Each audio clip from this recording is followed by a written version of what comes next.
Hey there, YouTube family, Jayne Mazimba here, and welcome back to my channel. If it's your first time back, welcome. This is a place where we talk all things finance, all things fashion, and all things lifestyle. If you're not new here, thank you for coming back. Today, I wanted to answer a few questions. I had asked on my Instagram to ask me questions, and then I got so many questions that I was unable to answer everything. So I thought, let me tackle them in a YouTube video. So I'm just going to read out the questions and give quick answers. Hopefully we can do this in less than 10 minutes. And then we can go about our life. Okay, so the first one is lip gloss recommendations. This was from Cheesy Gold. So Jodo is my go-to place for lip gloss. Also, I use a lot of Vaseline, guys. Like, especially now that it's summer and you want your lips to be nice and juicy and succulent, like plop on some Vaseline, let it be glossy and shiny. Otherwise, Jodo if you're looking for store-bought things. Cat November said, can I get a financial advisor even though I don't earn a lot of money? So the answer to this one is no. I feel like people, finance advisors, personal finance educators, we already put out so much free information for you. So I feel like pick your top 3 people online, scour their social media, scour their LinkedIn, look at their channels, their websites. Usually there's a lot of information that you will find there for free. So you don't really need an advisor. If you've looked at everybody's social media, their posts, you've looked at their articles that they've published, their videos, interviews they've done, and you still have not found the answer to your questions, then you can go ahead and reach out to somebody who's trained in this space. I would say your first stop should be your banker.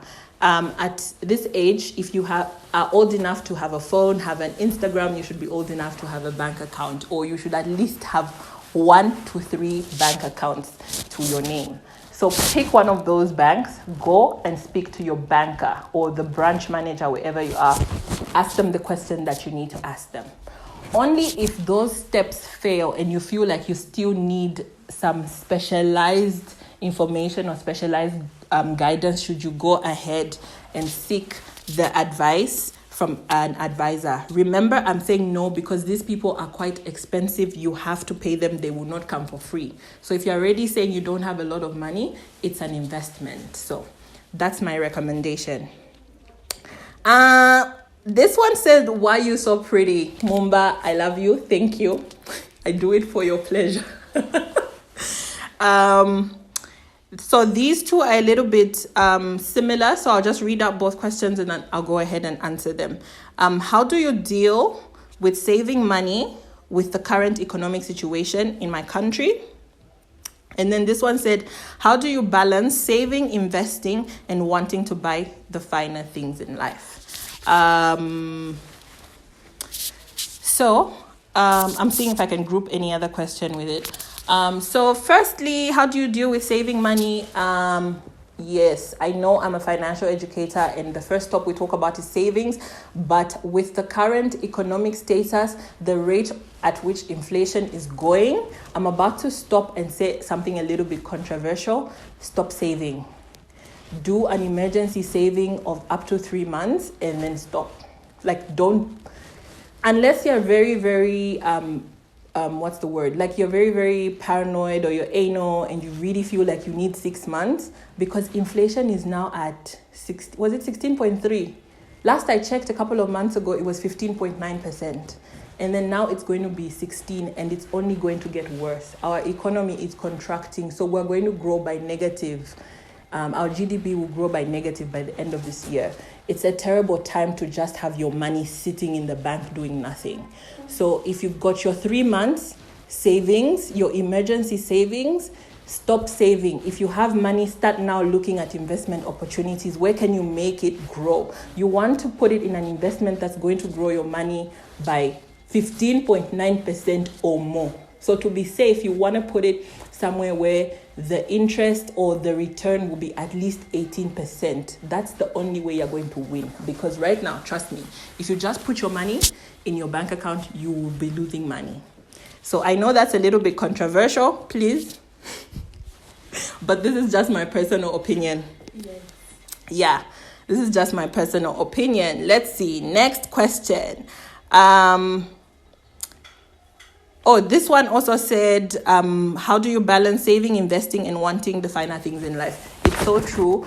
I am a traveler. I like to travel. I like new experiences, and it doesn't help that my collection of people in my life also want you to go on camping trips and so on, so every 2 weeks. But I have found that usually planning ahead helps. I have stopped impulsive buying completely. I carry a specific amount of money. At the weekend, I take out like a 300 kwacha, and I make sure, like, no matter how much money I have a 300 kwacha. If it finishes, it's finished. I'm sitting my bum at home. Because this is a really tough time already. We shouldn't be moving anyhow. But also, it helps keep me in check because I am plastic happy. I'm one of those who will swipe and swipe and swipe. So I try not carry my cards. And then if it's really things that I need, then I plan for them, I save up for them, and they show up in my budget. That way I don't feel guilty. Okay. The next question is, what motivated you to become a money expert? I went through a tough time. I feel like I've said this story so many times. I went through a tough time. I had so much debt. And in trying to work my way out of that debt, I learned a lot of things along the way. I learned even principles that I already knew. I relearned them, and I learned how to put them into practice. And so I thought there's no way you can walk through this fire and come out on the other side and not use this knowledge to help somebody. So that's why I decided to do this. I want to make an impact in my generation. I want us to be a generation of millionaires. I want us to have a voice in our own country, in our own land. So that's my motivation. How did you manage to shed off weight? I did Suki Weight Loss Solutions. Okay. Her name is Suki. She has a program, a 10-week program. It's only 200 kwacha. It's it's high protein, high fat diet, mixed with intermittent fasting. So it's keto plus intermittent fasting, and it's very effective. I lost 11 kgs in the first 10 weeks of the program. I stopped the program for a month. I gained back a kg, and then I went back into the program. So in total, in like 14, 15 weeks, total, I have lost like 14 kgs now. So that really helped me. And all my vitals are back to normal. My sugar is back to normal. My blood, my liver function, everything is like that. Intermittent fasting, it changes your life. Trust me. Okay, I'll take a few more and then maybe I'll shoot another video. What are your thoughts on village banking? Village banking, I feel like it is something we must be very careful on. The model itself works on the premise of trust. So you're trusting people to put their money, you're trusting people to borrow that money, and you're trusting that they will pay back. There is nothing concrete about it, and that's always my area of discontent, if I may say. There's no way, even your constitution, it's not really legally binding. So even if somebody borrows money and they never pay back, your route of recourse is very difficult. It's just a lot of shouting and going to grab things, which is in itself illegal. So I am not really for the idea. I think for all intents and purposes, how it started, it was meant for the good. And especially the rural communities, they do well because, believe it or not, the people in the rural areas, the ones we laugh at that they're villages, those guys are way more disciplined than we are in the cities. They're way more trustworthy because they know each other, they know each other's children, they know each other's homesteads and everything. So I feel like it works there. For us in the cities, I feel like we need to start elevating.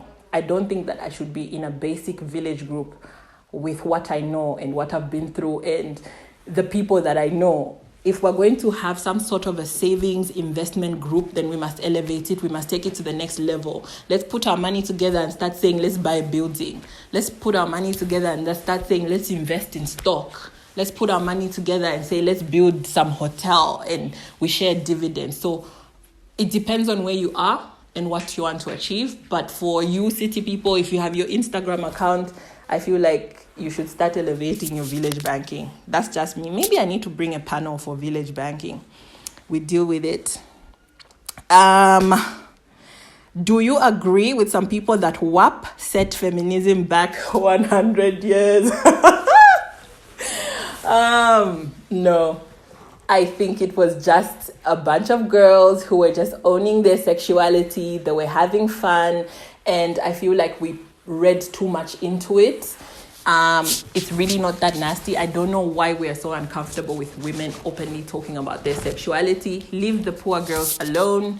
WAP had, in fact, it probably pushed feminism forward because it's about owning your sexuality and what you like. And I don't feel like it should have a negative impact. But here we are. Again, I had said the experts should come and help. Let the experts come and have this conversation. Which bank in Zambia has the best fixed deposit account and savings account from your experience? So unfortunately, I am unable to answer this question directly because I work for a bank already, but what I say on this channel does not reflect the sentiments of the bank. Also, I am not yet a certified financial advisor. I sat for my exam 2 days ago now to become certified. So I haven't yet gotten that certificate, so I can't name a bank. I can't come out and say Tamara Bank or Belia Bank. But I will say, again, if you're at our age, and if you're savvy enough to own an Instagram account, you should have at least one bank account. If you're working or you have a business, you should at least have 2 to 3 bank accounts with different banks. Okay? In this case, so I will say go to your banks and ask them. Tell them I've got this much. I want to put away money for this long. And can you give me a quote? And you can negotiate with your bank. That's one thing that people don't know. We can negotiate with our banks. So if they give you a rate you're not happy with, go to the next bank, ask for a rate, tell them you want a higher rate. Whichever bank gives you the highest rate, like if Bank Tamara gives you a high rate, but you really want to bank with Bank Salome, then take the offer from Bank Tamara, take it to Bank Salome and say, Bank Salome offered me this, can you beat it? So it's your money, you want it to grow. Remember, you want a return of 18% or more because inflation is already at 16. Anything below that, you are losing money. So come correct. What drives you to do what you do? I have been poor, I have been depressed, and I have been scared, and I never want to go back there. So that's what drives me. College and a career, or business and entrepreneurship. I think do all 4 if you want, or pick 1 or 2. The world is diverse. The things that we need are diverse. So you can choose. If you want to go to college and pursue a career, that's fine. If you want to quit college, just build a business and entrepreneurship, that's fine. If you want to go to college and then be an entrepreneur, that's fine. Like, mix it up, look at what your community needs and solve those problems. And that's the only way we push our country forward. So I still have a lot more questions, guys. I had like over 300 questions on this. So I can't tackle all of them in one video. So maybe I'll shoot another one. But for now, these are the questions that I'm going to tackle. And maybe next week I'll come back with another video. But thanks for watching. Let me know in the comments below what you think of my answers, or if you have different answers to these questions. This platform is about, sharing opinions, sparking conversations. So feel free to go ahead in the comments below, talk back to me, answer some of these questions, or drop some questions of your own and I'll answer them in later videos. Thanks for watching. Subscribe, hit the notifications bell, and just have an amazing weekend.